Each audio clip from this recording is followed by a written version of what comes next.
Andrés, bienvenido al podcast.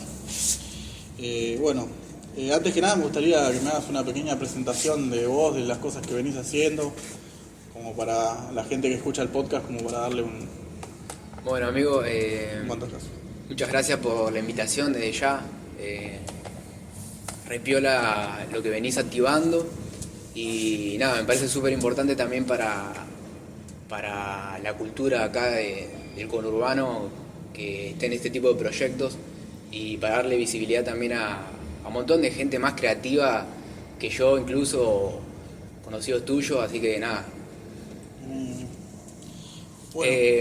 ¿Una presentación mía? Sí, por favor. No, nada, yo, digamos, siempre fui una persona inquieta desde la adolescencia y en estos últimos años vengo conectando con la lectura desde los 17 que arranqué a leer por mi cuenta, pero creo que también me definen otras cosas. Estuve mucho en la calle andando en skate, en la adolescencia cuando hacíamos graffiti, eso también me curtió muchísimo. Salgo de Catán, entonces esa impronta está. Y bueno, sí, siempre me apasionó escribir. Y entonces medio como que toda esa energía creativa capaz decantó en esto. Y es donde yo actualmente hoy me siento como más enfocado. Pero bueno, más o menos va por ahí. Actualmente soy estudiante de bibliotecología, a punto de recibirme. Y bueno, la lectura me atraviesa, la música, también la historia de mis viejos. Y bueno, por ahí va la onda. Como para alguien que no me conoce, va por ahí la cosa. Nosotros teníamos una crew hace un montón de años. Fue como el puntapié, digamos, de hacer graffiti en la calle. Quería saber cuáles fueron esos primeros contactos que vos tuviste con el arte, porque me acuerdo que también estuviste muy guacho metido con el tema del rap, que rapeabas, ya escribías, de hecho, como canciones, ¿no? ¿Te acordás más o menos cuáles fueron esos primeros contactos? Sí, ya estaba medio un poco la semilla o estaba latente esa pulsión creativa. Mis primeros contactos capaz estaban ya en la niñez, ciertas cosas que cuentan mis viejos o algunas reminiscencias que yo tengo, pero yo me acuerdo puntualmente de algunas imágenes con 8 o 10 años, sentarme a una computadora que tenía mi viejo en una casa en donde vivíamos en ese momento y me senté a escribir canciones de rap con 8 o 10 años. Lo primero que hice fue medio como cambiar o transformar una letra de Sindicato Argentino de Hip Hop, que en ese momento estaba como escuchando eso, y la transformé y la escribí a mi estilo, cambié algunas palabras, pero como empecé a copiar, era como una copia al principio, pero sí, ya el acto y la pulsión de escribir esos son los primeros recuerdos que tengo. Después ya a los 10, 11 años ya tenía mis propias letras, pocas, pero eran. Y bueno, después ya a los 11, 12 ya tuve la oportunidad de grabar algunos temas con un pibe de ahí del barrio que ya rapeaba. Nos juntábamos en la esquina a hacer freestyle y él me propuso de grabar algunos temas. Yo empecé a escribir un poquito más y bueno, ya a los 12, creo 11, a los 11 ya grabé mi primer tema, creo. Y bueno, después pasó el tiempo, seguí escribiendo hasta los 13, 14. Tenía algunas, más o menos había hecho como un demo de algunas, pero nunca lo grabé. Y en total hasta los 14, 15 habré hecho canciones de rap. Después fui transformándome, conocí el skate, ahí nos conocimos nosotros. Medio que el rap lo mantuve como hasta los 16 más o menos. Y bueno, con el graffiti, pero fue por ahí. No estaba la lectura todavía, no es que fui un prematuro que ya leía desde guachín. Leía muy poco. Me acuerdo que cuando te conocí a vos ya estabas leyendo a Galeano y estabas re intelectualizado, me acuerdo. Pero bueno, sí, tenía como una conciencia crítica y política también por mi interés por la historia ya de guachín, por el bagaje cultural de mis viejos. Eso también me marcó bastante. Pero esos fueron los primeros contactos. Y bueno, y el tema de después, ¿no? Cuando empezaste como a meterte en la lectura. ¿Cuándo surge la escritura? ¿Surge así como una necesidad, digamos, de meterte en lo poético o medio por decantación ahí, esas pequeñas anotaciones por ahí después de que te quede algo ahí en la cabeza de leer algo, o no sé si te pasa de escuchar cosas, viste, frases así por la calle y decir, esto por ahí lo puedo meter acá, esos bosquejos, ¿no? Sí, a full. Al principio, a los 17, plena adolescencia, me marcó mucho la experiencia del silencio para escribir a mí. Y también como un estado del espíritu ahí como muy introspectivo justo en esa época. Y me parece que eso terminó en una necesidad y un deseo de hacer algo con ese silencio. También la experiencia del amor me marcó mucho para escribir al principio, del enamoramiento, sobre todo adolescente. Los primeros sufrimientos por ahí, ¿no? Tal cual, ¿viste? Los primeros dolores. Sí.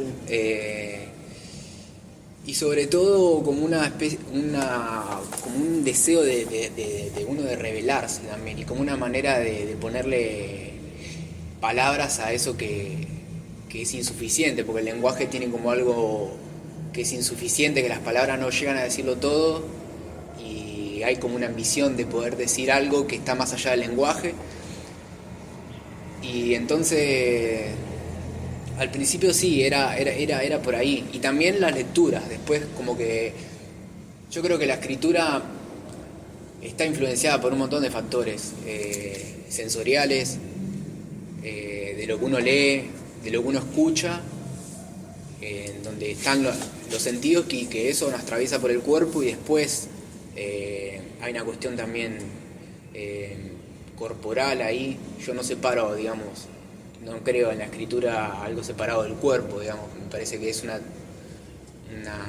actividad que nos atraviesa totalmente en el cuerpo, en la sangre, y bueno, después de ahí cada uno hace su lectura también de la escritura. ¿Y qué lecturas tenés así el recuerdo que te marcaron así? Porque fueron varias, pero calculo que alguna te ves. Eso es re loco, porque a los 17 me llevo literatura en el último año de la secundaria, sí. Y fue el año que arranco a leer, y fue el año que más libros leí en mi vida hasta esa edad. Sí. Y a los 17 yo arranco a leer por mi cuenta, y me marcó La Metamorfosis de Kafka, La Naranja Mecánica, El Túnel de Sábato, El Extranjero de Camus, Hesse. Hermann Hesse fue la lectura de los 17 que no hubo vuelta atrás, amigo. ¿Qué leíste? ¿Demian? Demian, Sí, y después leí sí. Narciso y Volmundo, y después vino a los 18 y 19 leí El Lobo Estepario. Pero esos escritores, esas lecturas me impactaron muchísimo, de hecho por algo me las acuerdo todavía. Todo, viste, de la filosofía del absurdo, existencialista, yo buscándome, encontrándome con esas lecturas. Esas lecturas me impactaron muchísimo, no hubo vuelta atrás. Después de leer a Kafka, o sea... ¿Y Sartre? ¿Indagaste ahí por Sartre ya que nombraste el existencialismo? Y Sartre leí La Náusea recién a los 18, 19. Sí. Bueno, hace un par de años leí otras cosas más, pero no, nunca... El Ser y la Nada, que la obra más cumbre, no llega a leerla todavía, que es un ladrillo así. Un ladrillo. Y bueno, antes de meterte con el tema de bibliotecología, tuviste un paso también por el profesorado de historia, ¿no? Me acuerdo que me habías comentado, ¿puede ser? O sí, ¿no? 3 años Sí. Estudié profesorado de historia en el Joaquín B. González, Sí. en Capital. ¿Y qué onda eso? ¿Cómo lo tomaste ese paso por ahí? Y eso fue una experiencia súper enriquecedora para mí. De hecho, la posibilidad de ir a estudiar y de que allá a Capital, para mí, para alguien del conurbano de González Catán, es súper valorable, lo agradecí muchísimo. En ese momento yo hacía changas, bueno, siempre changué, y también me bancaba mis viejos, entonces... Y súper enriquecedora. Ahí me formé también, agarré como una... Yo en ese momento, cuando arranco a los 18 a estudiar el profesorado, estoy 3 años sin celular. Que fueron los 3 años que estudié el profesorado, entonces era estar al 100% conectado con la lectura. O sea, iba en el 86 leyendo, y a la vuelta leyendo de vuelta, porque otra cosa no tenía que hacer, más que mirar por la ventana. Claro. y mirar melancólicamente o observar la ciudad. Entonces me conecté a full con la lectura. Fueron, creo que a veces cuando los recuerdo, fueron como mi época más, digamos, como mi época más nutritiva intelectualmente, o como más potable, digamos, porque tenía una capacidad de atención más plena, ¿viste? Y bueno, la lectura de historia sí me reayudaron también como a generar una disciplina con la lectura, que eso te genera la obligación, o bueno, cosas que en el momento son medio estresantes, pero Sí, ayuda, ¿viste? sí. El tema de la academia que te formatea un poco, te chipea un poco algunas cuestiones, que está bueno desligarse también un poco de eso, y bueno, cada uno hace su camino. Sí, quizás te da algunas herramientas que por ahí por tu cuenta no tenés, pero a la vez por tu cuenta tenés como otra mirada, menos como tajante, ¿viste? Que la academia como que te dice lo que está bien y lo que está mal, por ahí. A pleno, sí. Por ahí.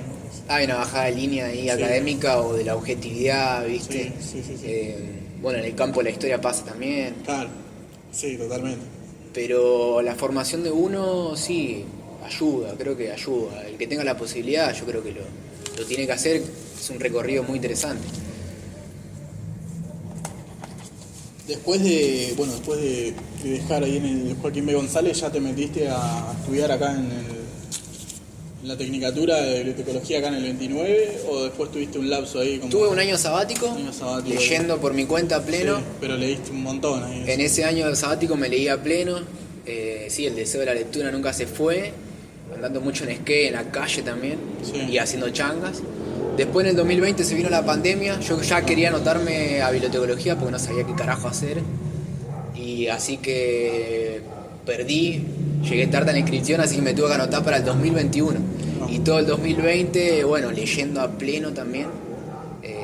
Ese fue un año muy potable con la lectura. Lo aproveché muchísimo en la lectura. Creo que fue el año que más leí. Y arranqué en el 2021 y hoy ya estoy terminando la Tecnicatura, sí. Ahí va.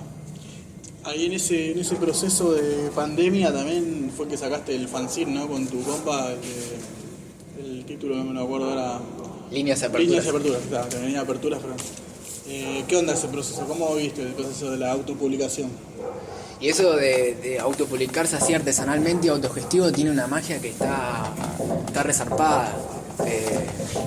La primera vez que lo había hecho yo, empezamos a hablar virtualmente con Juan, Sí. que era un compa que ya lo conocía del graffiti y del rap de la adolescencia, y él estaba como mutando su escritura, pasar de las canciones de rap a algo más, digamos, con la forma del poema, y nos juntamos, salió la idea del fanzine, lo hicimos, tuvo su proceso también de combinar ahí ideas y poéticas, y estuvo muy piola, sí, todo bien autogestivo. De hecho lo imprimimos en el Rayo acá a la vuelta, compramos el papel nosotros, ni siquiera lo editamos con Word, o sea, tiene sus errores, pero hubo mucho amor y dedicación detrás, así que estuvo piola hacerlo. Estuvo bueno, sí. Ahora, bueno, hace poco estuve chusmeando por las redes que está por publicar un librito. Si me querés contar un poco de ese proyecto también, que se viene, ¿no? Ya en breve. Sí, está tomando cuerpo, ya está saliendo de imprenta. Se llama El Jardín Paciente. Sí, sería mi primer libro publicado. Es un librito breve, pero contundente, digamos. Prosa fragmentaria, prosa poética, no es verso. Y bueno, es mi experimentación con el lenguaje. Creo que es la relación, digamos, también es el reflejo de mis limitaciones, ¿no? Claro. Creo que el primer libro de uno habla también de lo que uno puede y también de lo que uno es. Más allá de que siempre está la autosuperación o el deseo de ir por más. Sí, son muchos textos que fui escribiendo en distintos estados y en distintos momentos, y en donde el hilo conductor, digamos, el tejido de esta obra fue en gran parte el silencio, el fruto de la paciencia también. Pero el silencio fue ahí como algo transversal. Yo nació medio raro, es medio difícil a veces hablar de la escritura. Creo que los textos están ahí y cada cual tiene que hacer su lectura, pero fue naciendo muy naturalmente, digamos, como que yo iba poniendo textos que me gustaban en un archivo, después al cabo de un tiempo lo fui a leer y me di cuenta que había un hilo conductor y después fue mutando la idea de, bueno, esto puede llegar a ser publicable, pero ya más o menos a lo último. Sí. Y ya lo último ahí sí ya me cebé y escribí algunas dos o tres textos como pensando en una publicación. Pero sí, prosa poética, por ahí va la onda. El nombre muy spinettiano, el nombre, ¿no? Me remonta a eso de... ¿Muy cómo? Spinettiano, de Spinetta ahí, como es el... Viste que la época de los socios del desierto tiene, o la época de pescado, viste, como ahí va. Tiene mucho ahí del jardín. Es verdad, hay algo de eso. Sí, bueno, a mí Spinetta me encanta, pero en no, hay un autor, hay otro, es Gabo Ferro el que hay. Ah, mirá. De hecho, que le gusta mucho. Bueno, Gabo Ferro creo que es una voz que está ahí detrás de este libro. No por la escritura, sino por esto del jardín. El epígrafe del libro arranca con una frase de Gabo Ferro que dice en una entrevista radial que le hacen a él, que dice: la revolución comienza con un silencio. Mira. Y después él tiene una canción que se llama Volví al jardín, y después tiene otra canción que se llama De niño era el jardín, también muy poética, que te parte el alma. Y yo a Gabo Ferro lo descubrí en la pandemia, en el 2020, 2021, y cuando lo descubro, muere a los meses. Sí, se estaba muriendo, sí. Murió en octubre del 2021, por ahí. Bueno, entonces me marcó bastante. Igual yo el título del libro ya lo había pensado antes de descubrir ese tema. Pero cuando lo descubrí dije... Te cerró todo. Me cerró todo, me impactó muchísimo.